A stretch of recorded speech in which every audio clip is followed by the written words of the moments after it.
We're about a month away from the release of the upcoming Disney Star Wars series, The Acolyte, on Disney Plus, and the marketing push is underway with a new clip that was released in addition to several trailers for this. And I'm not going to say this upcoming clip is really just savage or anything like that. That's probably be a bit hyperbolic, but it's not really well received because it looks like longtime fans of Disney Star Wars have all but abandoned the franchise, or at least what it's become. And at worst, the longtime fans outright hate what Disney has done to the Star Wars franchise. But let's look at this article before we dive into the clip, because I do have some thoughts on it. Utilizing footage shown from previews screened alongside the 25th anniversary of Star Wars: The Phantom Menace, the clip sees a confrontation between Indara and May escalate into a fight taking across multiple floors of a cantina, as Indara recognizes May's past training in the Order's doctrine. While the clip is edited down from a full sequence, the footage still showcases an escalating fight going from hand-to-hand combat to force-propelled daggers versus a lightsaber. We have the last trailer right here, and you can see the like-to-dislike ratio is not very good for it. And then they just put out this recent clip for it, and while it's not quite ratioed yet, it's still not a good like-to-dislike ratio for this clip right here. And I'll just play a moment of it just so you can see what I'm talking about, where basically in it doesn't even look like a Star Wars fight scene. It, like with Carrie-Anne Moss there, I would say this looks like the Matrix until they break out the lightsaber. Okay, now it's Star Wars, but see, that's just what I'm talking about. Like, a lot of people see this and they're thinking like, this isn't the Star Wars that I grew up with, or this doesn't feel like Star Wars. Like, I can understand maybe the desire if I'm going to try to steelman them to try to change things up and take Star Wars in a new direction, do something that we haven't seen before. But this just doesn't seem to be resonating with audiences. And it also doesn't help with the fact that the people behind this upcoming series have been overtly blatant about putting their political messaging ahead of anything else. This is coming from a couple years ago when talking with former Harvey Weinstein personal assistant Leslie Headland, who's also the showrunner for this. And this is what she had to say about this project. In the same way that the original Star Wars film A New Hope is about a young man living in a Modesto, California, who doesn't want to take over his dad's hardware store, Headland said to The Advocate, referring to George Lucas's own personal inspiration behind the creation of Star Wars.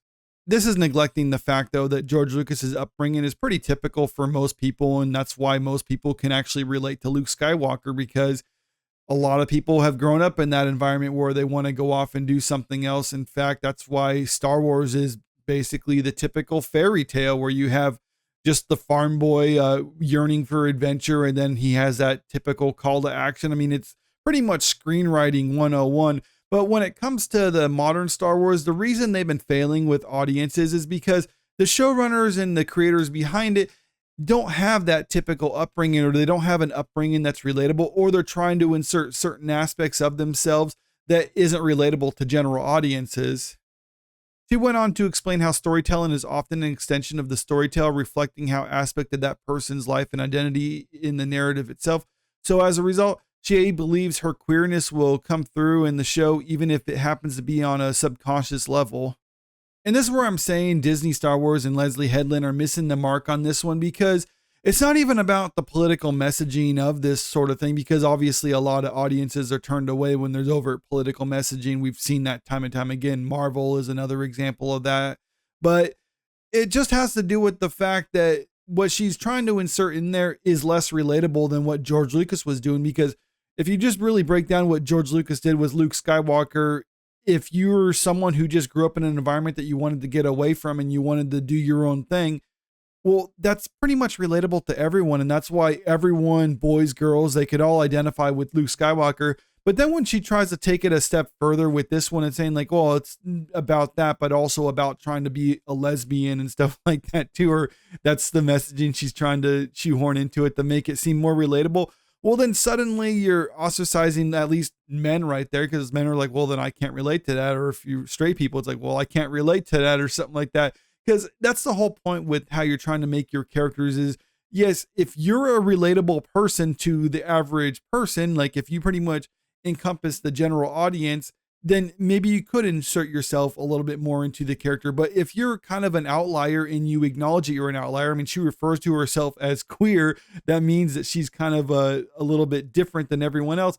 then that shouldn't be the foundation that you're trying to build your new series off of, at least if you're trying to attract general audiences. And if you're just going to make something independent, well, then okay, you can do that, but that's not what they're doing with Star Wars. Star Wars is supposed to appeal to a mass audience, and they're spending so much money on this. You can't just make it like an independent Star Wars show or a small Star Wars show. I mean, maybe they could do something like that, because I think that would be kind of cool if Disney started doing that, just having a bunch of low budget Star Wars stuff out there, like a lot of low budget series or movies or things like that. Make it more of an indie style, but set within the Star Wars universe, and you give the directors more creative control. Yeah, there's going to be a lot of duds out there, but there might be some good ones too, because then you leave the talent, like the people behind it, the time to shine, and instead of having to build it by committee in order to try to appeal to everyone. Because when you're starting from the ground up to try to appeal to a niche audience, and then you're also trying to make it have mass appeal, well, then suddenly it just kind of falls apart. And we've been seeing that for the last several years when it comes to Star Wars properties,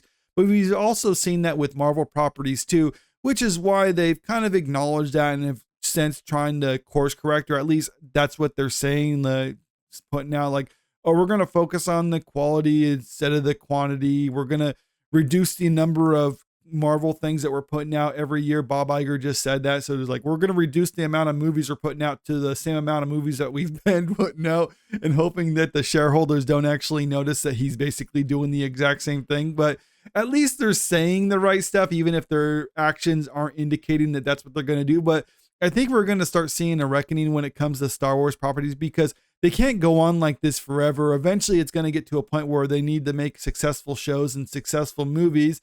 And I think what we're seeing with the Acolyte is pretty much a holdover for how things were in the past. But I think after this upcoming series, I'm guessing it's going to bomb if all audience reactions to it so far is any indicator.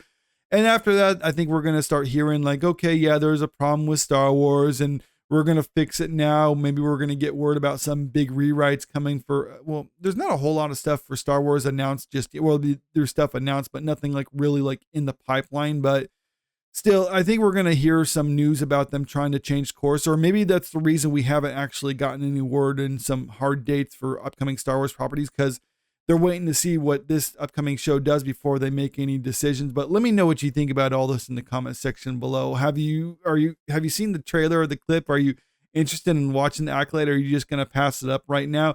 And also, if you haven't already, make sure you click that subscribe button if you want to stay up to date with the latest entertainment news. And don't forget to like and share the video, because it really helps out with the channel. Thank you.